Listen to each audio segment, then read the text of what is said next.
Live on WFLA Now. This is Run for Fun with running enthusiast Leigh Spann. All right, everybody, we are back. We are in the WFLA Now studio, Stream Center, for this week's episode of Run for Fun. Now, we did have to skip last week due to our coverage of Hurricane Idalia. We continue to send, of course, our thoughts with anyone who was impacted, obviously, with that major hurricane. So if you recall, this show is meant to let you know how fun running can be, to give you these tips so that you learn to actually enjoy a nice run or a walk down the street rather than think of it as something that you kind of have to do. Because I do feel like oftentimes, we're pushing ourselves so hard all the time, it becomes more of an all or nothing kind of a, exercise regime. And when, catastrophes happen like Idalia, it's a good reminder that running is a privilege and we should treat it that way. So sometimes just slowing down or taking a break and listening to our body, that can be an important way to continue to love this sport. And of course, the person who reminds me of this on a regular basis, my coach Maria, back with us today. Now, how did you guys deal with the hurricane? Was it too bad up there in Jacksonville? Not too bad. We had my run route got flooded, so we had water all on our route. So we had to kind of reroute ourselves the next day, but it was not bad, not at all. So yes, Bayshore, our typical running route was, people were canoeing down it. So yes, that definitely impacted it. But again, we hate to send a storm somewhere else, but it did, we saw what it did to sort of this glancing blow along the Tampa coastline. And one of these days, and unfortunately, I know it's so scary in Tampa. I'm like, I have to admit, I was a little bit happy to be on this side this time because we've had so many on that side that have just been scary. But well, so today's topic, Maria, is about stretching and something that we should do more of, probably everybody too. But so we're going to talk today about effective stretching and the difference between static and moving stretches, and then the impact overall on muscles and range of motion. So I'm going to let you just kind of start by as a coach, what do you tell your clients regarding stretching? So it's funny, stretching has kind of evolved over the years. Research is now more toward dynamic stretching and has been for the last 10 years about. We used to say before you run that you should static stretch. And when I'm saying static stretch, that means a stretch that you hold like 30 seconds to like 2 minutes. But that really shouldn't be done until after you're exercising because it's not preparing the body to work. And stretching, dynamic stretching is like movement and mobility and getting the body ready to do what it's about to do. And we know now that static stretching before actually leads to injury. So you have to be really careful about that. And so when you say dynamic stretches, it's almost people who may think of it more like calisthenics or a warm up rather than stretching. So what are some things that that you would do before you go off on, first of all, it'll be kind of a two-pronged question. So what would you do before a run? And are there different dynamic stretches for a short run versus a longer run? That's kind of a long question, but when it depends on what you're doing. If you're about to do a, faster pace workout, you want to do like bounding movements or things because you're coming off the ground more when you're running faster. So you would want to do some hops and skips and actually like we've realized that our glutes do not fire unless we tell them to fire. And we really need our glutes when we're running. So part of your dynamic warm up should always be some glute exercises that kind of like prepare your glutes to wake up and do the activity. So what wakes up my glutes? Well, I do like some lunges or some like long lunges. And actually when you're doing these, you should think about your glutes while you're doing them because your glutes are just not going, unless you tell your glutes, hey, I need you to work. They're not going to work. They just kind of want to sit there and look pretty. So we hope you have they look to pretty think, anyway. Yeah, we hope they look pretty. As a runner, they should look pretty, right? So you want to do lunges, some bounding, some jumping, some high knees, some fire hydrants. Like you can look at all this stuff online.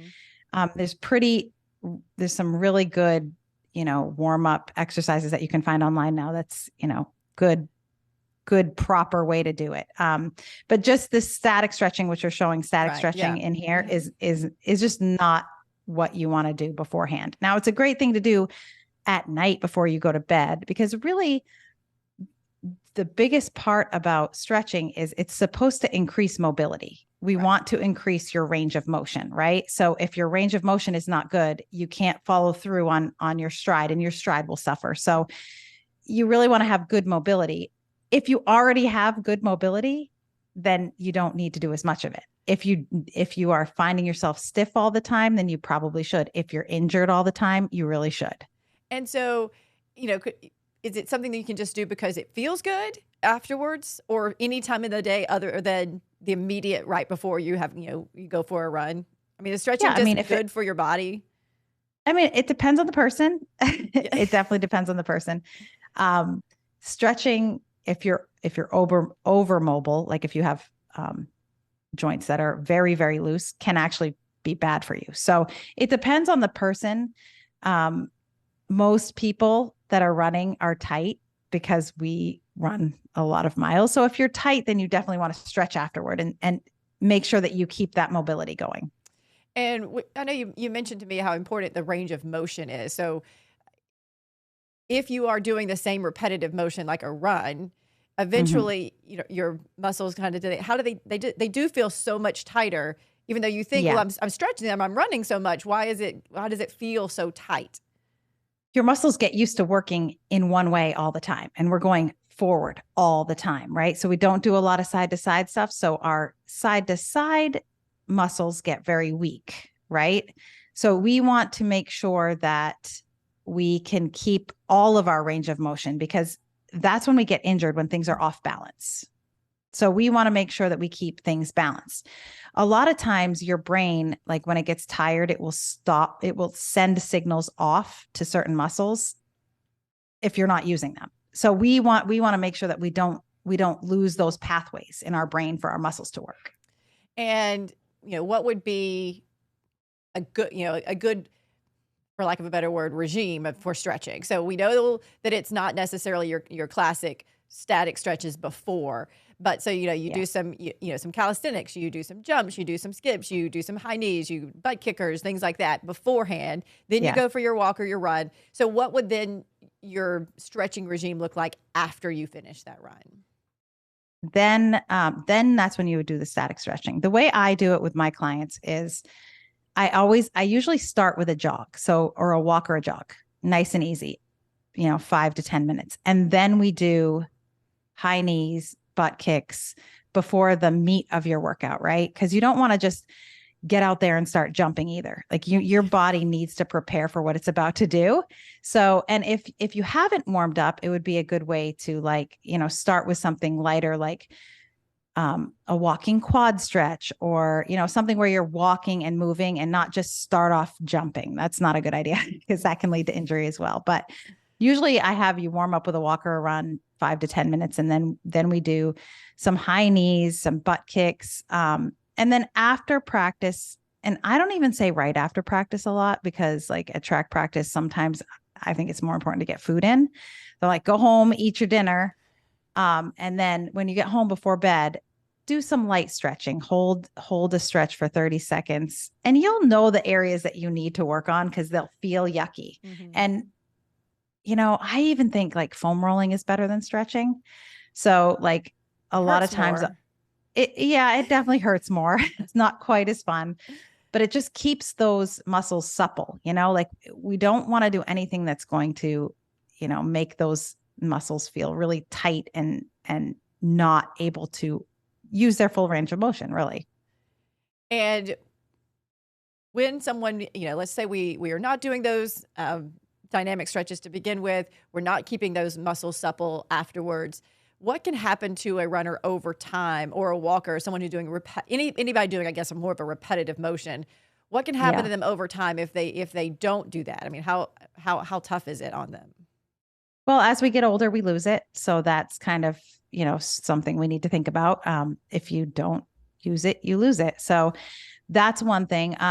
Typically what happens is your stride starts to shorten. You're not using all of your muscles in the same way. And I always can tell, like, a runner looks like they're like sitting back in a chair when they run, because they're like, oh, this is just hurting. It's not, you can tell that they're just stiff. And if that's you, then you need to work on your mobility. Hip mobility is super important when you're running. Well, because Hips. Yeah. Because it just goes back to if it's impacting your form. We've talked about this in previous episodes. If anything that's impacting your form, your shoes or whatever it is, you need to get it right, because over time that incorrect form is going to lead to pain or some sort of long-term injury. Yeah. And if you don't know how to do it, you really should go see a PT. Like, I always tell people, go see a PT. If something's bothering you, a PT will tell you exactly what to do. They can give you a good stretching regimen for your body. Like, specifically for me, sometimes I lack hip mobility in one way, but in another way, I'm a little bit too lax because I've had kids. So my hips can shift really easily and come out. And so I have to be like, and that can cause SI joint problems for me. So I have to be really careful about how I stretch my hips and when I stretch my hips. So it's really hard for me to be like, hey, everybody should do this, this, and this. I would always say, go get an expert to look at your form and see what you're doing that feels incorrect. And then again, I would say, if you're not injured, don't fix it. Yeah. don't make a potential problem. Yeah, like so many times people are like, I should stretch because everybody says I should stretch. And I'm like, well, are you injured? Is your form okay? And they're like, well, no, I'm not injured. And I think my form's okay. And I'm like, then don't mess with it. Yeah. We don't need to create problems where there are none. Well, and that's a real easy, thing, I guess, trap to fall into, is that, well, that person's absolutely doing it. I know you talk about this with your clients. If that person's doing it, then I should also be doing it. If that person's going to stretching classes, then I should be going to stretching classes, because it's working for them. But this is all individualized, for how your body is feeling. They're going to stretching maybe because their form had been bad. You just didn't see that their form had been bad.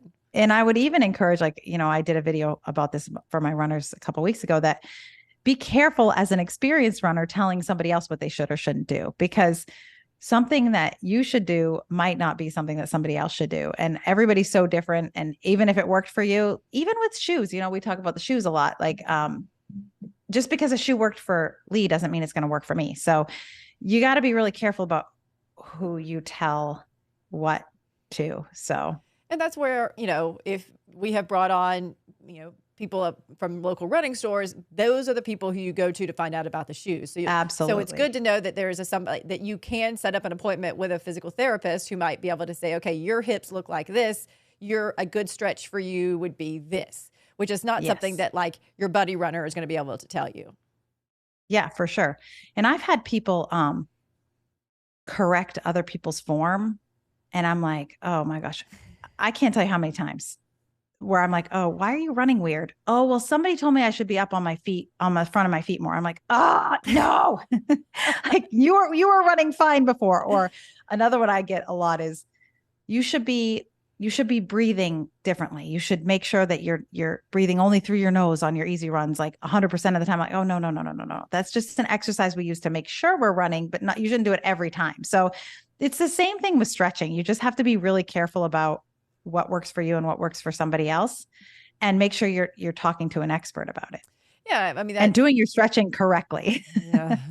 Because that could only lead to torn muscles and things like that, especially, which is sort of the reason why you wouldn't do those long stretches beforehand. I mean, you have these very cold muscles.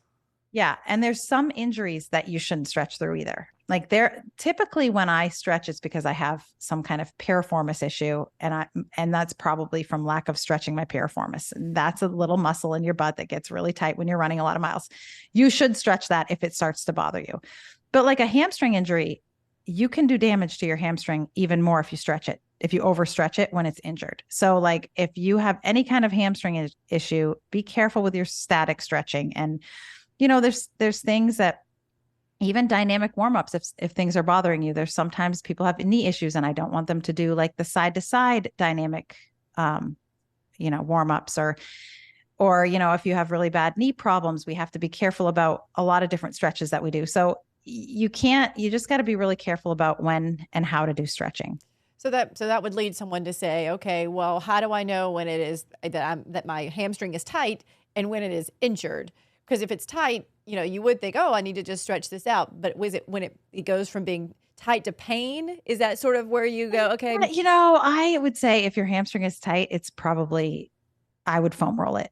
I probably would not stretch it. Foam rolling just keeps it.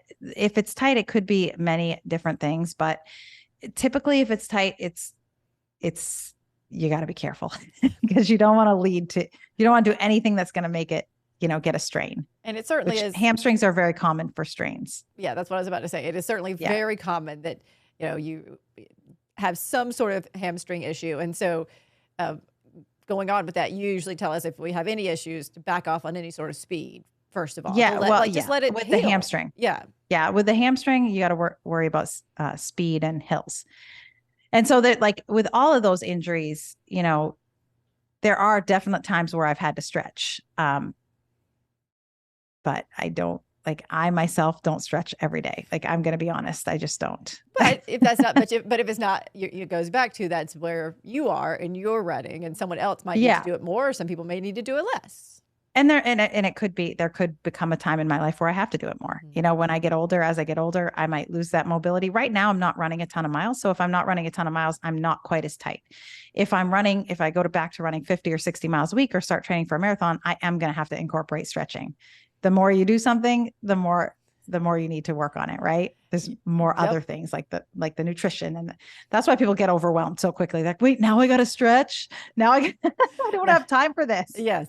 But if you don't have time for it now, guess what? Your body makes you have time for it later down by making you stop. It definitely does. Doing the things that you love to do.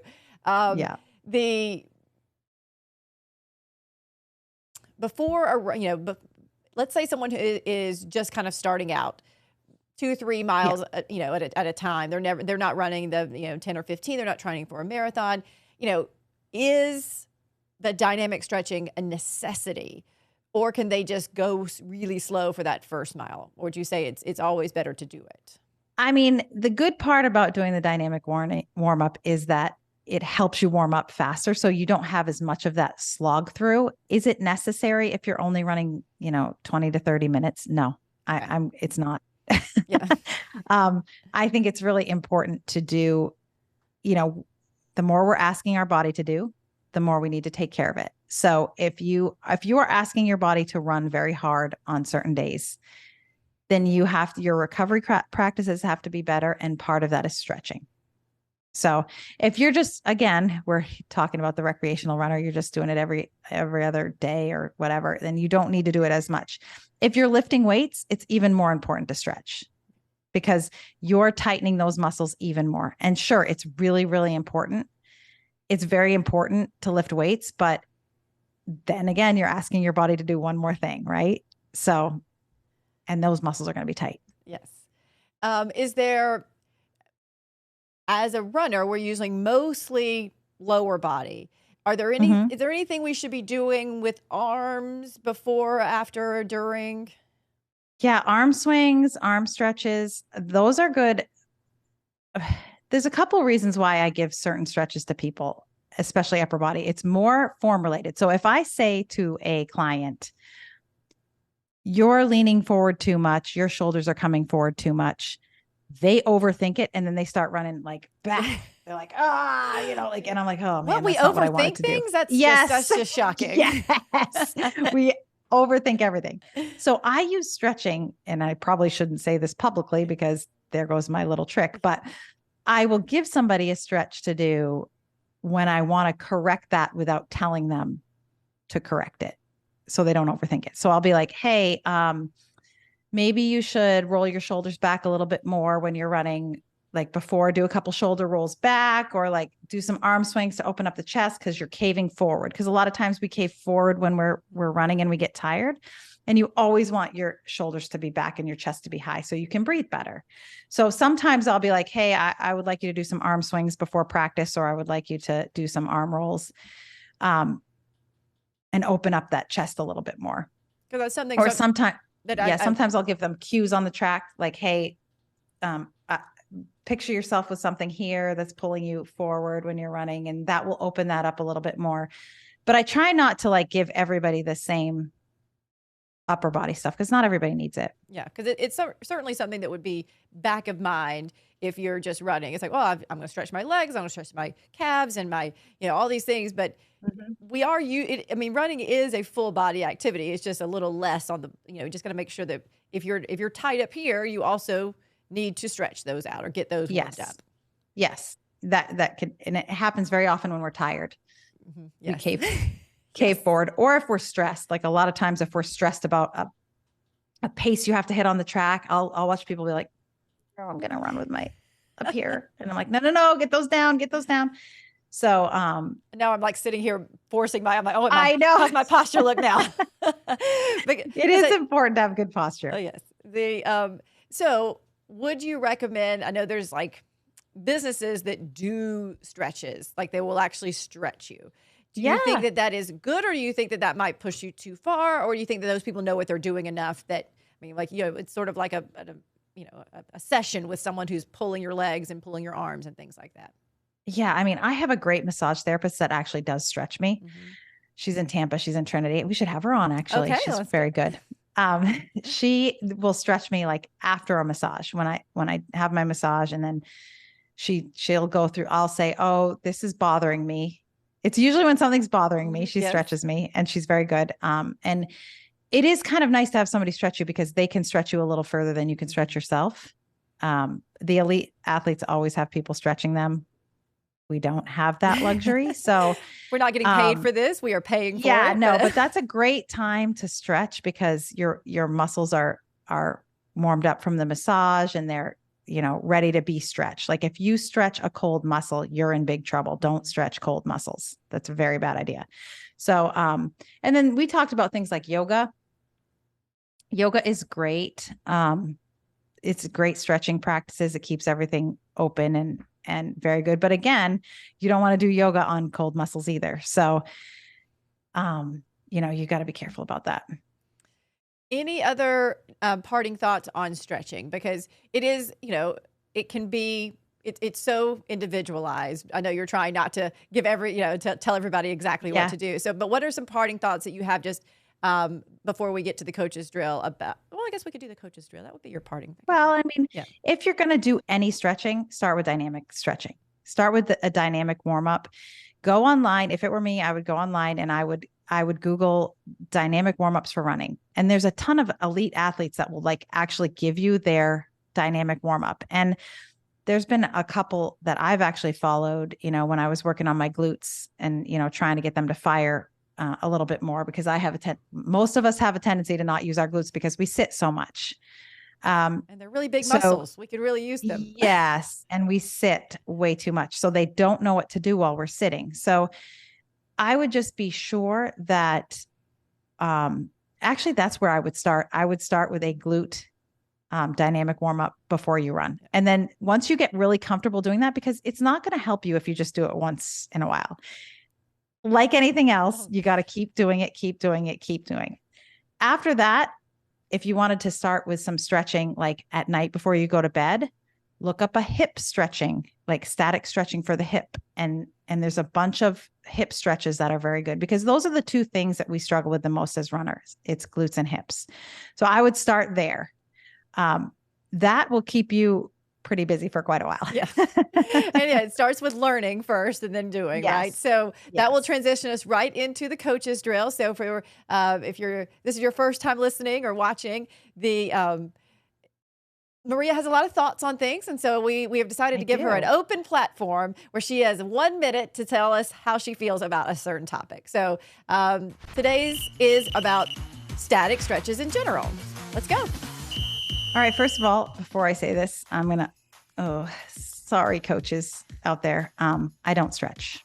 I don't do any static stretching. I do a lot of dynamic stretching. I think it's very important, but I do not static stretch. I have never static stretched unless somebody forces me to do it. I am lucky enough to have had a long career of not very many injuries. So I feel like it is silly for me to stretch if I'm not injured. Now, the caveat to that is when I'm injured, I do stretch. But I've had a lot of coaches that have been like, stretch. And I'm sorry, I just don't do it. I don't stretch. So If there's one thing that you're going to not put pressure on yourself for, it would be static stretching. Stick to dynamic stretches, stick to things that are going to warm your body up and get it ready for running. But you can skip the static stretching if you want to. Sorry. Yeah, because you do it, especially if it feels good, before you go to bed. But don't. But it should not be of all the things that we can get stressed out about. You're saying that is one that you can let go.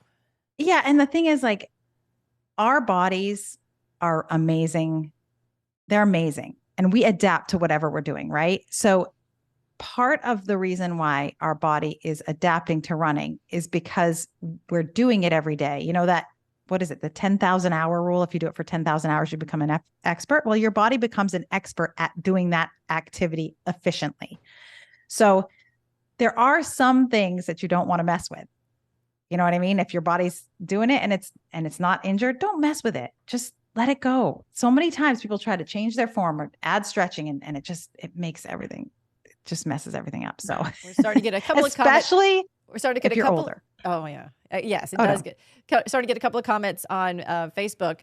Victoria Charrington says that she, when she loved sprinting when she was younger, but she knows that distance running, she doesn't love it, but she knows it's good for you. But she loves stretching in the morning and the evening. So you're not telling people not to do it. You're saying if you don't feel stressed to do it, if you're not hurt or if you're not injured, if you don't feel tight, don't feel like you just need to add this one last thing.